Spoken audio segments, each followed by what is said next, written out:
June 23, 1945, Saipan, Mariana Islands. Steam rose from the concrete floor of the shower facility, curling upward in ghostly spirals that caught the late afternoon light filtering through screened windows. 19-year-old Haruko Tanaka stood frozen at the entrance, her hand hovering over the metal faucet handle, unable to comprehend what the American nurse had just demonstrated. Hot water, not lukewarm, not the tepid runoff from a communal bath shared by dozens, but actual hot water emerging from individual shower heads controlled by simple valves that Haruko herself could operate. The nurse, a woman with red hair and freckles who had introduced herself as Lieutenant Morrison, smiled encouragingly and gestured again toward the faucet, speaking words in English that Haruko couldn't understand, but whose meaning was unmistakable. This water was for her. For 3 months, Haruko had hidden in the caves of Saipan's volcanic hills with her mother and younger sister, drinking rainwater collected in rusty tins, bathing in the ocean when darkness and desperation permitted, watching the skin on her arms crack and bleed from salt residue and unwashed grime.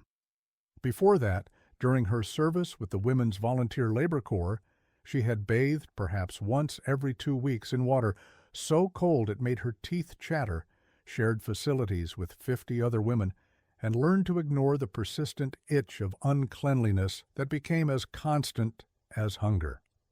The concept of hot water, available on demand for individual use, seemed to violate some fundamental law of wartime reality that she had accepted as permanent. She turned the handle. Hot water cascaded over her hand, and she jerked back as if burned, then slowly extended her fingers again into the stream. The temperature was perfect, hot enough to ease the perpetual tension in her shoulders, but not scalding. Steam billowed around her, carrying the scent of soap, real soap, that Lieutenant Morrison had placed in a dish beside the shower. Haruko looked back at the nurse, searching for signs of deception, for the moment when this would be revealed as cruel mockery or some elaborate trap. But Lieutenant Morrison simply nodded again, indicated through gestures that Haruko should take her time, and withdrew to wait outside, leaving the young Japanese woman alone with this incomprehensible luxury. As hot water ran over her body for the first time in more than a year, washing away layers of dirt and fear and the cave darkness that had seeped into her skin, Haruko Tanaka began to cry. Not from relief, though relief was part of it, but from the profound cognitive dissonance of experiencing kindness from people she had been taught to see as demons incarnate. Everything the imperial government had told her about Americans, that they were barbaric, that they tortured and raped captives, that death was preferable to falling into their hands, was dissolving in this stream of hot water just as surely as the grime was, washing from her skin. This moment, multiplied across hundreds of Japanese women captured during the final campaigns of the Pacific War, represented more than humane treatment as defined by international law. It marked an encounter with a material reality so distant from Japanese wartime experience that it functioned as a form of ideological demolition, undermining through simple physical comfort the propaganda edifice that had prepared these women to die rather than surrender. The hot water flowing from American-installed plumbing in Saipan's prisoner facilities carried within it evidence of industrial capacity, institutional priorities, and cultural values that contradicted everything these women had been taught about their enemy and about the war they had lived through. To understand the magnitude of this revelation, one must first grasp the world Japanese women inhabited before capture. By 1945, Japanese civilian life had been reduced to desperate subsistence under the combined pressures of Allied submarine blockade, strategic bombing, and an empire contracting under sustained military defeat.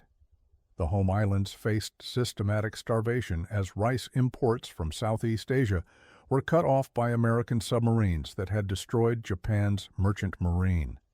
Cities burned in incendiary raids that killed hundreds of thousands and left millions homeless. Industrial production had collapsed, diverting all remaining resources toward a military effort everyone privately understood was doomed, but no one dared acknowledge aloud. For women, the war's final years meant mobilization into labor corps, factory work, agricultural service, and increasingly desperate civil defense preparations. Young women like Haruko were conscripted into organizations with patriotic names: the Women's Volunteer Labor Corps, the Greater Japan Women's Association, that functioned as unpaid labor forces manufacturing munitions, building fortifications, and preparing for the expected American invasion of the home islands. They worked 12 and 14-hour days on minimal rations, slept in crowded dormitories without heat or adequate sanitation, and received constant ideological instruction emphasizing that death in service to the emperor was the highest honor a Japanese woman could achieve. Cleanliness became an impossible luxury. Public baths, a central institution of Japanese daily life, were closed due to fuel shortages or destroyed in bombing raids. Private bathing facilities and homes had never been universal in Japan, particularly in rural areas and among the urban poor, and wartime scarcity made even basic washing difficult. Women working in factories came home covered in industrial grime and had no way to wash it off properly. Those serving in agricultural labor wore the same clothes for weeks, bathing occasionally in irrigation ditches or cold streams.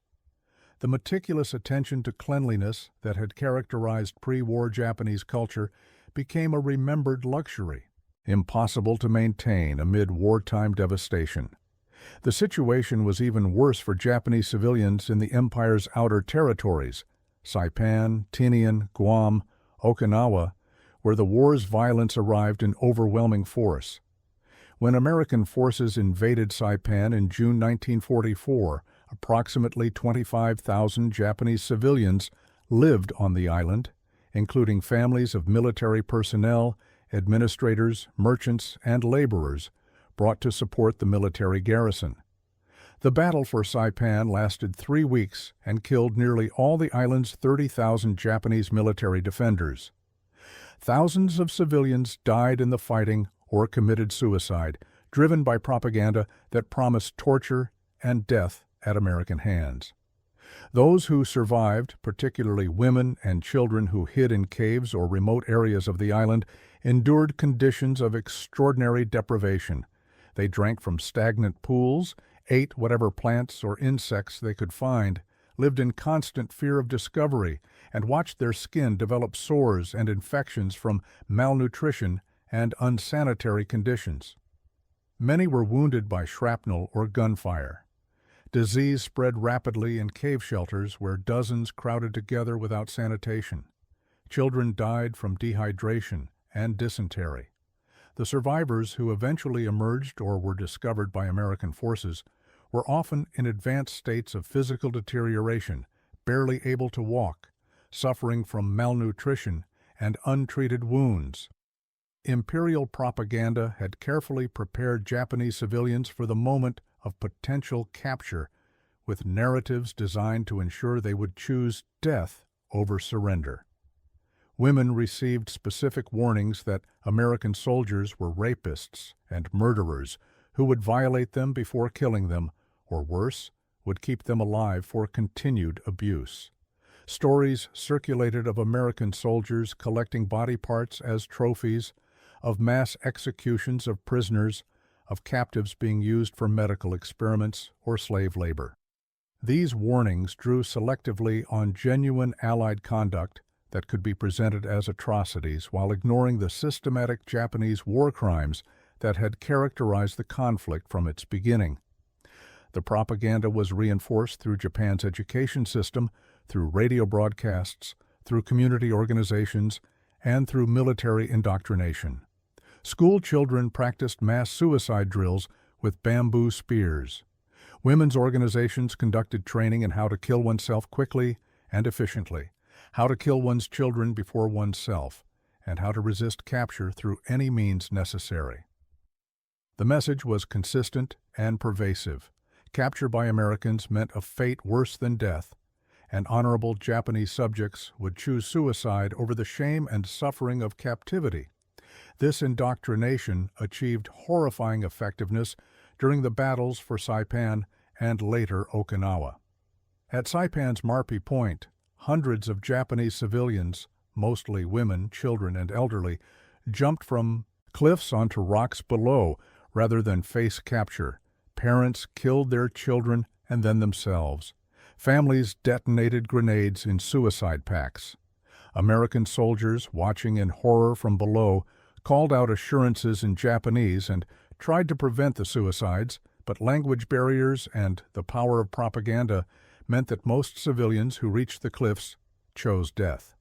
Of Saipan's 25,000 Japanese civilian population, approximately 22,000 died during or immediately after the battle, many by suicide. The women who survived, whether through inability to reach suicide sites, through intervention by American forces, or through individual decisions to reject the propaganda's directive, emerged from hiding in states of extreme physical and psychological distress. They expected immediate execution or brutalization. Instead, they encountered American military personnel who provided medical treatment, food, water, and protection. The cognitive dissonance began in these first moments of contact. As expected, violence failed to materialize and was replaced by something these women had no framework to process: bureaucratic processing, medical triage, and organized humanitarian assistance. Haruko's experience illustrated this pattern. She, her mother, and her sister emerged from their cave 3 days after organized Japanese resistance on Saipan had ended, driven out by thirst and the knowledge that their water container was empty. They approached American lines expecting to be shot, hoping only that death would be quick. Instead, they were directed to a processing area where American soldiers and Navy corpsmen provided immediate medical attention for dehydration and minor wounds. They received water, clean water in canteens, offered without hesitation, and food, including canned fruits, that Haruko had not tasted in years. They were photographed, their names recorded, and they were transported to a civilian internment facility established in what had been a Japanese military barracks. The facility, operated by American military government personnel, housed several thousand Japanese civilians captured on Saipan and neighboring islands. It consisted of barracks for housing, mess facilities for food distribution, a medical clinic staffed by Navy corpsmen and doctors, and basic sanitation facilities including the shower house, where Haruko would later experience her revelation. The facility was surrounded by barbed wire and guarded by armed American soldiers, marking its nature as an internment camp. But within those boundaries, it operated with systematic attention to basic needs that contrasted sharply with what Japanese civilians had experienced under their own military's administration. The shower facility became the symbolic center of many Japanese women's transformation in understanding. It was a simple structure: concrete floors, metal pipes, shower heads mounted on walls, basic plumbing that would have been unremarkable in peacetime America, but represented remarkable commitment of resources in a war zone on a recently captured island. The facility had been constructed by American engineers using materials transported across thousands of miles of ocean, installed in the weeks following Saipan's capture, and made operational while fighting continued on other islands. The decision to provide hot water required fuel allocation, maintenance of heating equipment, and assignment of personnel to ensure the system functioned, all resources that could have been directed toward military operations but were instead devoted to prisoner welfare. The hot water itself carried multiple meanings. At the most basic level, it represented sanitation and disease prevention. American military medical doctrine emphasized hygiene as essential to preventing epidemics in populations of displaced persons and prisoners. Proper bathing facilities reduced skin infections, controlled lice and other parasites, and maintained public health in crowded conditions. From this perspective, the hot water showers were pragmatic public health infrastructure, justified by medical necessity rather than humanitarian sentiment. But the provision of hot water exceeded minimum sanitation requirements. Cold water would have served disease prevention purposes adequately. The decision to provide hot water reflected American cultural assumptions about basic dignity and civilized living standards. Americans, even in military service far from home, expected access to hot water for bathing. It was so fundamental to American conceptions of acceptable living conditions that providing it to prisoners seemed natural rather than exceptional. This casual assumption of abundance, that resources could be devoted to comfort rather than mere survival, revealed a gulf between American and Japanese material circumstances that undermined propaganda claims about American weakness and decadence. For Haruko and other Japanese women, the experience of hot water showers challenged their understanding at multiple levels. First, it demonstrated American industrial and logistical capacity. The fuel, equipment, and maintenance required to provide hot water in a war zone signaled resource depth that Japanese propaganda had consistently denied. If Americans could install hot water systems on recently captured islands while fighting continued elsewhere, what did that reveal about their industrial base and logistical sophistication? The contrast with Japanese civilian experience, where hot water had become unavailable even in the home islands, suggested that American material superiority was far greater than propaganda had admitted. Second, the hot water represented consideration for prisoner comfort that contradicted narratives of American brutality. The American soldiers and administrators running the camp could have provided cold water and fulfilled their basic obligations under international law. The choice to provide hot water, to maintain the systems, to allow prisoners adequate time for bathing suggested that American military culture included concepts of human dignity that applied even to enemy civilians. This consideration operated within a framework of military control and security restrictions. But within those boundaries, it manifested in countless small decisions that prioritized prisoner welfare over mere expedience. Third, the act of bathing in hot water provided physical and psychological relief that began to heal trauma's accumulated effects. Haruko had not realized how much the inability to be properly clean had contributed to her psychological distress until she experienced the relief of washing thoroughly in water hot enough to ease muscle tension and remove grime that had seemed permanent. The simple physical comfort of being clean began to create psychological space for processing the traumatic experiences of the previous months, the hiding in caves, the near starvation, the terror of expecting death, the shock of capture and survival. The soap provided alongside the hot water carried its own revelation. American military soap was manufactured to standard specifications, packaged individually, and distributed through supply chains that ensured availability even in remote locations. It was effective, abundant, and casually expendable. Prisoners were allowed to use as much as they needed, a generosity incomprehensible to women who had learned to hoard tiny fragments of soap as precious commodities. In pre-war Japan, soap had been a common household item, but wartime shortages had made it scarce and expensive. By 1945, many Japanese civilians had not seen proper soap in months, making do with harsh lye-based substitutes or simply going without. The American soap represented industrial capacity in concentrated form. It was manufactured in vast quantities by American companies, transported across the Pacific in supply ships, and distributed to military units and prisoner facilities with the same systematic efficiency that characterized all American logistics. Each bar of soap was a minor miracle of industrial organization, requiring chemical production, packaging, warehousing, shipping, and distribution across global supply networks. Japanese women holding these bars recognized, even if they couldn't articulate it fully, that they were handling evidence of an enemy whose industrial sophistication exceeded anything their own nation could currently achieve.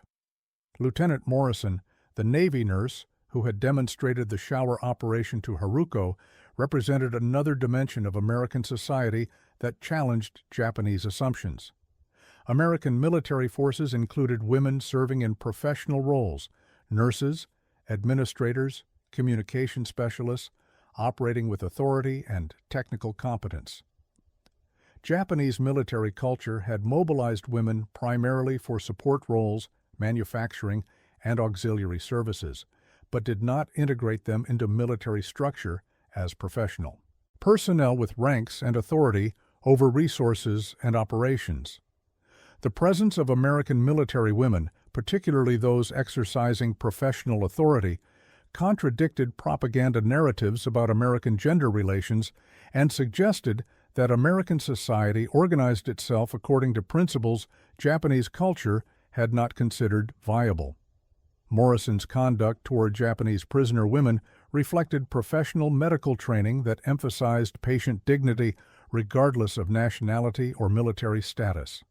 She conducted medical examinations with attention to privacy and comfort, explained procedures through interpreters, and treated prisoners as individuals deserving respect rather than as enemy aliens to be processed impersonally.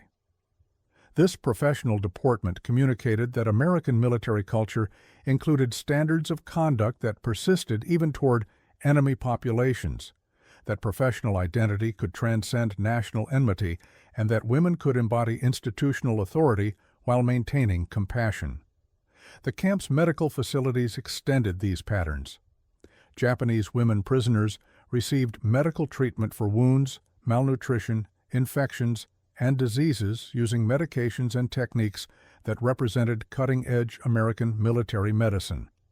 They received antibiotics, particularly sulfa drugs, and increasingly penicillin, which prevented infections and saved lives. They received surgical treatment when necessary, dental care, psychiatric attention for trauma, and systematic public health interventions, including vaccinations and nutritional supplementation, to address malnutrition's effects. This medical care exceeded what many Japanese civilians had received under their own government's administration even before the war. Japan's medical system, while advanced by Asian standards, had never achieved universal coverage, and wartime disruptions had reduced medical access to minimal levels. Many rural Japanese had limited contact with trained physicians and relied on traditional medicine or simply endured illness without treatment.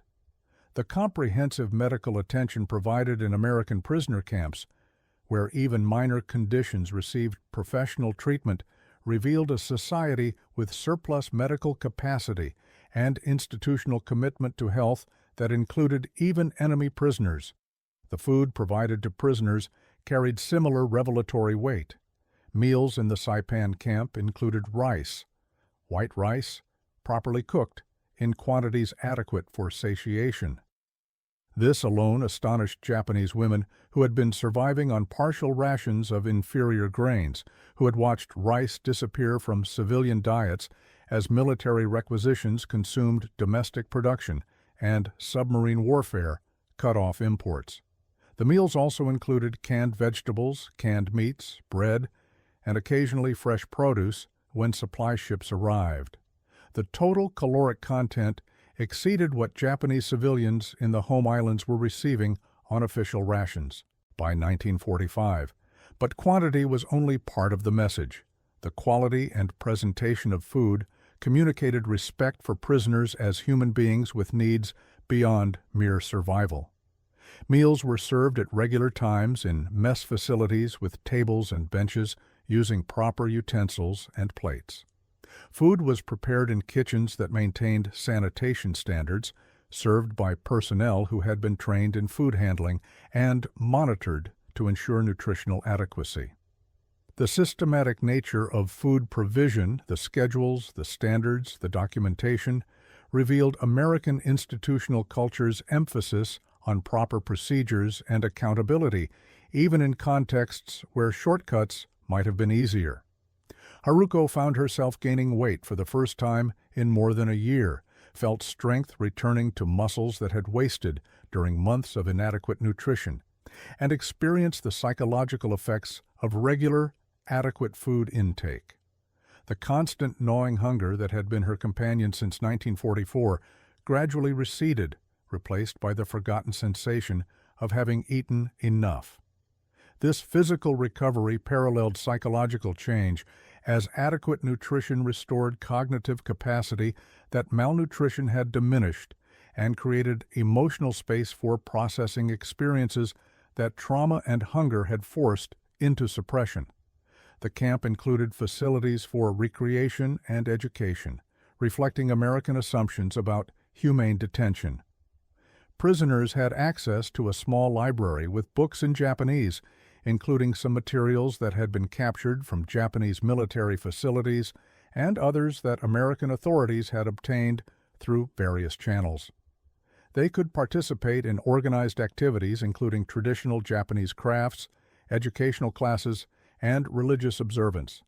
Buddhist and Shinto practices were permitted with minimal restriction, allowing prisoners to maintain spiritual practices and observe rituals that provided psychological continuity with their disrupted lives. This religious freedom particularly impressed Japanese prisoners, many of whom had expected that Americans would suppress Japanese religious practices or force Christian conversion. American military culture, shaped by constitutional traditions of religious liberty, instead treated prisoner religious practice as a private matter deserving respect. Military government personnel facilitated religious observance by providing space, materials, and time for services, while maintaining security measures that ensured such gatherings did not become venues for organized resistance or fanatical agitation. This balance, respect for religious practice within boundaries of security necessity, communicated that American power was confident enough to permit diversity, that religious belief was not seen as inherent threat, and that institutional culture valued religious freedom as a principle rather than merely tolerating it as pragmatic accommodation. The camp's operation revealed American bureaucratic culture in action.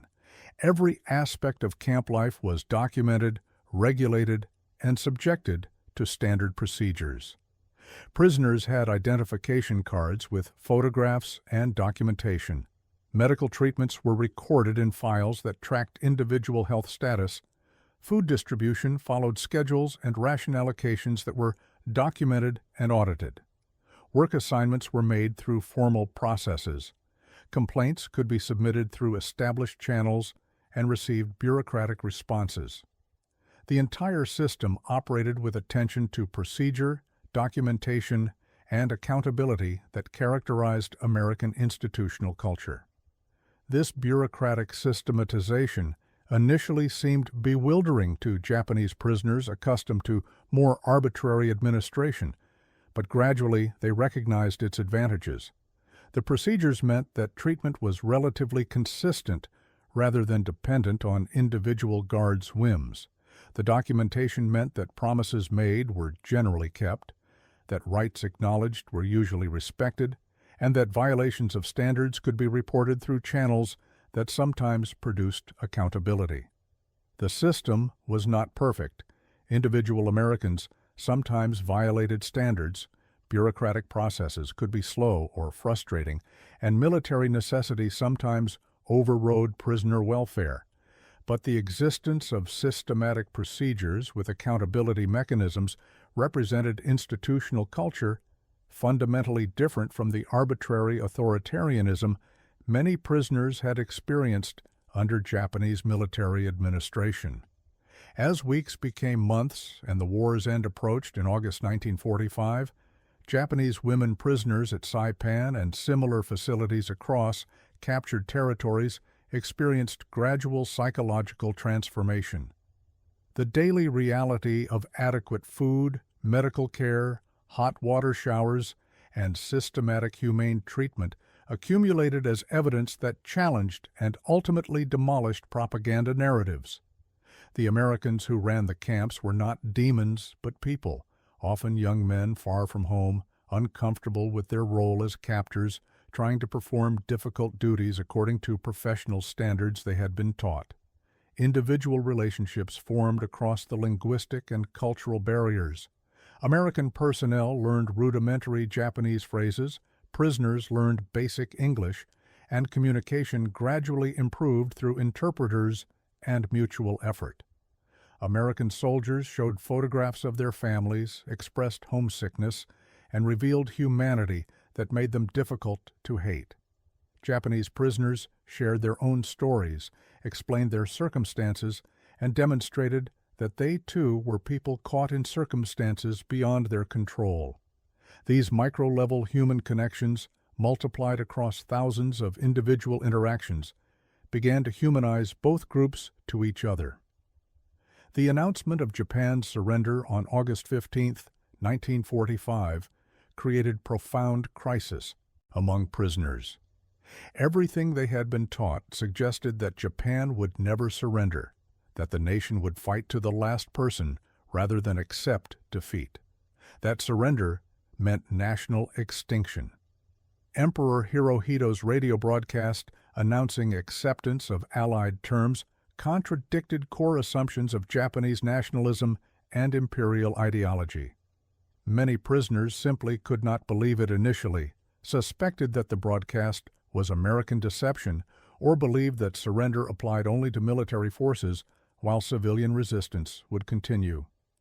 As the reality of Japan's unconditional surrender became undeniable, prisoners faced psychological reckoning. The war they had endured, the sacrifices they had made, the suffering they had experienced, all of it had ended in total defeat. The ideology that had demanded their loyalty, that had promised ultimate victory, that had claimed divine protection for Japan, all revealed as false. The propaganda that had warned of American barbarism proven completely wrong by their own experience of humane captivity. The cognitive dissonance was shattering for some, liberating for others, and simply confusing for many who struggled to process the gap between what they had been taught and what they had experienced. American camp administrators handled this period with a combination of pragmatic control and deliberate information provision. They organized sessions where prisoners heard news broadcasts, received explanations of surrender terms, and learned about plans for eventual repatriation. They distributed printed materials in Japanese explaining the occupation of Japan, the demilitarization process, and the democratic reforms that Allied authorities intended to implement. They showed documentary footage of atomic bomb damage at Hiroshima and Nagasaki, of Japan's devastated cities, of the overwhelming military force that had made continued resistance suicidal. These information sessions functioned as ideological re-education, carefully designed to break down militarist indoctrination and prepare prisoners for return to an occupied, demilitarized, democratic Japan. The American approach combined factual information about Japan's defeat with positive framing of democratic values and American intentions. Prisoners learned that Americans intended to rebuild Japan rather than destroy it, that occupation would be temporary, that democratic institutions would replace militarism, and that Japan could have a future as a peaceful nation rather than being punished into extinction. For Haruko, this period of ideological dissolution and reconstruction was aided by the memory of that first hot shower and the countless small kindnesses that had followed. The hot water had been real, the soap had been real, the medical care and adequate food had been real. These material facts provided anchor points for evaluating the competing narratives. Japanese propaganda had lied about American treatment of prisoners. This she knew from direct experience. If propaganda had lied about that, what else had it lied about? The logic was simple but irresistible, and it opened her mind to reconsidering assumptions she had never previously questioned. The repatriation process began in late 1945, and continued through 1946 as American authorities processed Japanese civilians for return to the home islands. The process was systematic, bureaucratic, and surprisingly considerate. Prisoners received health screenings to ensure they were fit for the journey. Those needing continued medical treatment were held in camp hospitals until stable enough for travel. Families were kept together when possible. Prisoners received basic supplies for the journey, including clothing, minimal personal possessions, and information about what to expect upon arrival in occupied Japan. Haruko and her family boarded a transport ship in November 1945 for the journey back to Japan. The voyage took 2 weeks, conducted in conditions that were crowded and uncomfortable, but included regular meals, access to sanitation facilities, and medical personnel to address health problems. The ship carried hundreds of Japanese civilians being repatriated, creating a floating community of people processing shared trauma, shared defeat, and uncertainty about the future they were returning to. The Japan they returned to was devastated beyond recognition. Tokyo, Osaka, Nagoya, and dozens of other cities had been reduced to burnt ruins by incendiary bombing. Infrastructure was destroyed, the economy had collapsed, millions were homeless, and food shortages approached famine levels. American occupation forces controlled the country, implementing demilitarization and democratic reforms while providing emergency food aid that prevented mass starvation. The contrast between devastated Japan and the American abundance that repatriates had experienced in prisoner camps was stark, providing additional evidence of the material disparity between the two nations. But Haruko and others like her also brought back something beyond their physical selves. They brought testimony about American treatment, first-hand accounts that contradicted propaganda and helped civilian Japanese process defeat and occupation. Their stories of hot water showers, adequate food, medical care, and systematic humane treatment circulated through communities, providing evidence that American occupation might not be the catastrophe propaganda had predicted. These testimonies contributed to Japanese civilian willingness to cooperate with occupation authorities, reducing resistance and facilitating the remarkably successful democratic reconstruction of Japanese society. In the decades that followed, as Japan rebuilt and transformed into a democratic, prosperous nation allied with the United States, the experiences of prisoners like Haruko became part of the foundation for Japanese-American reconciliation. The humane treatment they had, received the hot water and soap, the medical care and adequate food, the systematic respect for basic dignity, demonstrated that Americans could be generous victors, that democratic societies possessed both power and restraint, and that former enemies could become partners in building a peaceful international order. The hot water that had cascaded over Haruko's hands on that June afternoon in 1945 carried within it evidence of industrial capacity, institutional priorities, and cultural values that would reshape the post-war Pacific. It was a simple thing, heated water, available through plumbing installed by military engineers, but it symbolized the material abundance that democratic capitalism could generate, the institutional commitment to humane standards that American military culture maintained even toward enemies, and the practical demonstration that strength and compassion were not mutually exclusive. As Haruko rebuilt her life in post-war Japan, working as a teacher in Yokohama, marrying, raising children who would know only peaceful prosperity, she often returned in memory to that shower facility on Saipan. The steam rising from concrete floors, the sensation of hot water washing away accumulated grime and fear, the kindness of Lieutenant Morrison's gesture toward the faucet.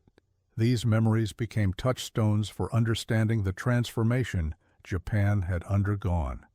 Her nation had fought a war driven by ideology that promised supremacy and delivered catastrophe. It had been defeated by a nation whose material abundance and institutional competence exceeded what propaganda had admitted possible. And in that defeat, in the experience of humane treatment, when brutality had been expected, lay the seeds of redemption and reconstruction. The hot water flowing from American-installed plumbing on a captured Pacific island had communicated truths that no propaganda could refute, that no ideology could explain away, and that no amount of nationalistic fervor could overcome. It revealed that abundance was achievable through industrial sophistication rather than military conquest, that treating enemies with dignity demonstrated strength rather than weakness, and that societies organized around different principles than Japan's militarism could be both powerful and humane. These truths, embodied in something as simple as hot water for showers, proved more transformative than military defeat alone could achieve. In the end, the experience of Japanese women POWs in American custody illustrated a fundamental reality about power and principle. The United States could have treated prisoners minimally, could have provided only what international law strictly required, could have been harsh within legal boundaries. Instead, American military culture chose to provide hot water to maintain systems that prioritized prisoner comfort, to demonstrate through countless small decisions that even enemies deserved basic dignity. That choice revealed something essential about democratic societies, that their strength included the capacity for restraint, that their abundance enabled generosity even toward those who had been enemies, and that their values, however imperfectly realized at home, nevertheless provided framework for treating all human beings with minimal decency. The steam rising from that shower facility, carrying within it the warmth of hot water and the scent of soap, rose into the Pacific sky above Saipan like a signal that the old order was dissolving and a new one emerging. It rose above barbed wire and guard towers, above the ruins of battle and the mass graves of those who had chosen death over surrender, above the ideology that had demanded such sacrifice for such terrible ends. And in that rising steam was contained a truth about the post-war world that would emerge from the war's ashes, that former enemies could recognize each other's humanity, that material abundance could be shared rather than hoarded, that democratic principles could organize societies more effectively than authoritarian control, and that the simple human comfort of hot water for washing could communicate these truths more persuasively than any ideological treatise or political manifesto ever could.